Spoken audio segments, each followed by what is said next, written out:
Welcome to US Briefing. The content of the briefing includes: Think you understand migration?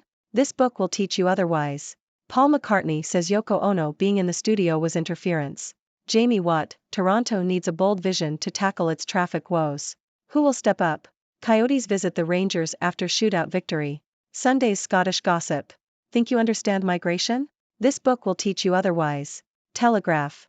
Stricter border controls, such as visa regimes and increased patrols, do not reduce immigration, according to former Oxford academic Hein de Haas, who is now at the University of Amsterdam. De Haas, who has written a book on the subject, argues that such measures often lead to higher levels of net migration, as migrants who have crossed closed borders settle permanently. De Haas also suggests that Brexit and the end of free movement with the EU may have contributed to recent high net migration levels. Paul McCartney says Yoko Ono being in the studio was interference. The Independent. Paul McCartney has accused Yoko Ono of workplace interference during the Beatles' recording sessions.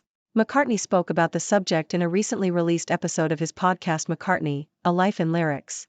He explained that Ono began attending studio sessions at the same time as the band were heading towards a breakup.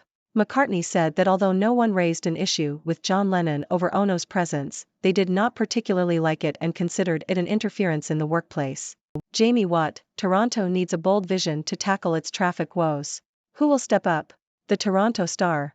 Toronto is facing a prolonged congestion nightmare, with the city being the third most congested in North America. Last year, the average driver spent 118 hours stuck in traffic, an increase of 60% from the previous year. The city needs a long-term plan to change the way people move around the city, but decision-makers must forget about the short-term political price they might pay in order to implement the right strategy. Mayor Olivia Chow needs to use her mandate to bring about lasting change in the city and create a transport system suitable and sustainable for the future. Coyotes visit the Rangers after shootout victory. Associated Press. The New York Rangers will host the Arizona Coyotes in an NHL game on Monday. The Rangers had a successful season last year, finishing with a record of 47-22-13 and scoring 273 goals. The Coyotes had a less successful season, with a record of 28-40-14. Both teams have had some injuries, with the Rangers' Ryan Lindgren listed as day-to-day and the Coyotes' Jakub Voracek and Shea Weber both out. Sunday's Scottish gossip. BBC. Rangers are set to appoint former Club Brugge head coach Philippe Clement as their new manager, with Yokohama F. Marinos boss Kevin Muscat having been told he is no longer in the running. The financial packages of both Clement and Muscat have been thrashed out with Rangers, with Clement looking for guarantees over a long-term commitment, transfer market spending power, and a healthy eating regime if he is chosen as the club's new manager. Listen, the big questions the Voice failure pose for Australian politics. The Sydney Morning Herald. The Australian government is unlikely to hold another referendum on Indigenous recognition in the Constitution, according to David Crowe, chief political correspondent for the Sydney Morning Herald and The Age. Crowe believes that the government will focus on practical change and closing the gap on Indigenous disadvantage, rather than reopening the debate on constitutional recognition. He also suggests that Australians may be inherently skeptical about changing the Constitution, which makes it difficult to achieve meaningful recognition. Crowe proposes that a benign change that Indigenous leaders may find meaningless, but that Australians in general can accept without feeling nervous, may be the only path forward. Pegula beats Yuan to claim Korea Open title.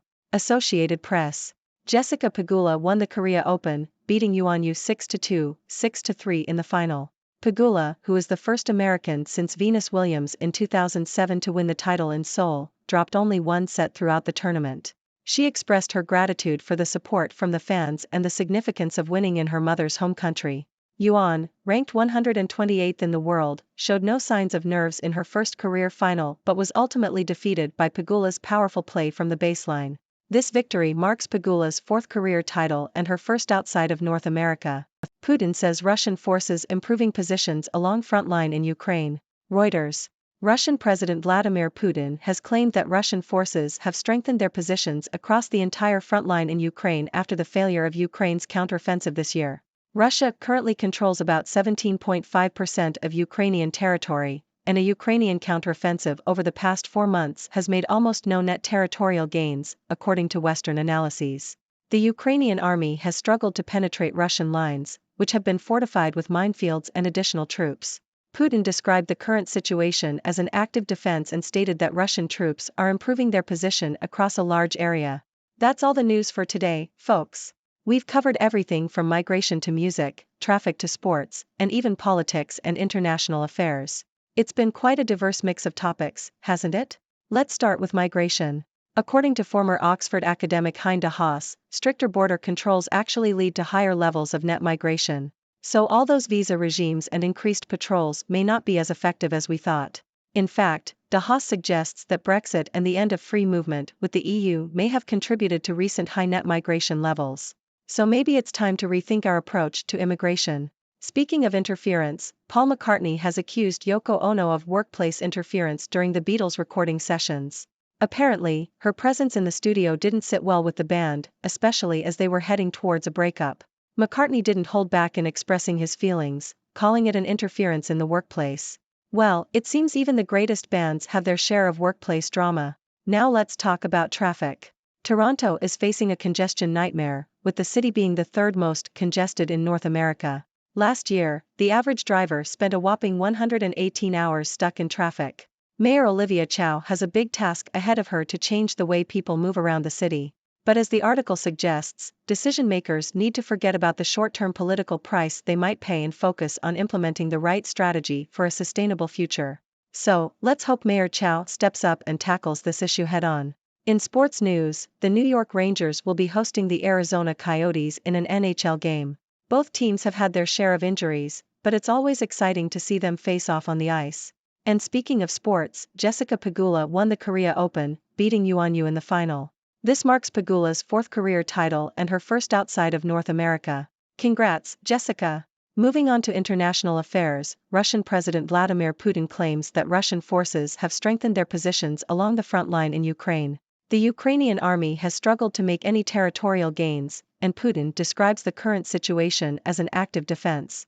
It's a tense situation, and it's important to keep an eye on how things develop. And finally, we discussed the Australian government's stance on Indigenous recognition in the Constitution. It seems unlikely that another referendum will be held, as the government focuses on practical change and closing the gap on Indigenous disadvantage. Achieving meaningful recognition may be difficult, but as David Crowe suggests, a benign change that Indigenous leaders may find meaningless, but that Australians in general can accept, might be the way forward. Well, that's it for today's news. I hope you enjoyed our little roundup. Now, it's your turn. What are your thoughts on these topics? Do you agree with the experts' analysis? Let's keep the conversation going. Leave your comments and questions below. I'd love to hear from you. Thank you for tuning in. The content above showcases the latest briefing reports and analytical synopses, thoughtfully curated by the 6Do team. These insights stem from a wide array of reputable media outlets, think tanks, government sources, and specialized experts worldwide. We encourage you to explore these sources for a comprehensive perspective. Keep in mind that while the content may not always align with the official standpoint of 6Do Brief, it's not meant to be taken as absolute directives for decision-making. Comprising seasoned media professionals, learned scholars, and accomplished scientists, the 6Do team embodies a trailblazing, fully independent media entity. To customize 6Do Brief to meet your professional needs, you have the option to subscribe to a diverse array of briefings on our website, 6dobrief.com. Regardless of your location, you can conveniently receive 6Do Brief via email.